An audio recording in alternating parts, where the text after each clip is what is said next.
নমস্কার, আজকে একটা নতুন ভিডিও নিয়ে চলে এসেছি। দেখো, আমার সোসাইটিতে গণেশ, গোপালজি, হনুমানজি, রাধাকৃষ্ণ, শিবজির মন্দির আছে। আজ ছিল 31শে মে। আর তার আগে দেখার আগে সবাই বলো হর হর মহাদেব। এখানে উড়িষ্যাতে এই পুজোটা হয় এই দিনে। এটাকে অনেকে শীতল ষষ্ঠী বলে, না হলে শিব পার্বতী বিবাহ বলে। ঠিক দেখো, মহাদেবকে এইভাবে নিয়ে যাচ্ছে বারাত বলে, যেটা আমাদের বিবাহতে যায়, ঠিক একইভাবে এই পুজোটা হয় বিবাহর মতন করেই। শিব পার্বতীর বিবাহ এটা মেন কিন্তু সম্বলপুরে হয়ে থাকে, উড়িষ্যার সমস্ত জায়গায় হয়।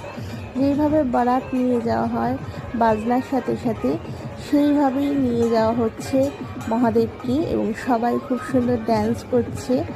তাই তোমাদের সাথে আমি শেয়ার করলাম। আর এখানে উড়িষ্যার এই পুজোটা, এরপরে পুজোটা কিভাবে হয় সেটাও শেয়ার করব। এখন যে বরাত যাচ্ছে সেটা তোমাদের সাথে আমি শেয়ার করলাম। ভিডিওটা ভালো লাগলে কিন্তু লাইক, শেয়ার, কমেন্ট করতে ভুলো না। আর দেখতে থাকো, আমার সঙ্গে থাকো, এর পরের পার্টটাও নিয়ে আসবো।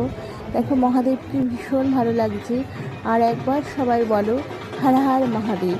দেখো, বাজনার সাথে সাথে প্রত্যেকে কি সুন্দর ড্যান্স করতে করতে যাচ্ছে, বেশ ভালো লাগছে। আর উড়িষ্যাতে এই নতুন এই পুজোটা আমিও দেখলাম, তোমাদের সাথেও শেয়ার করলাম। কেমন লাগছে বলো।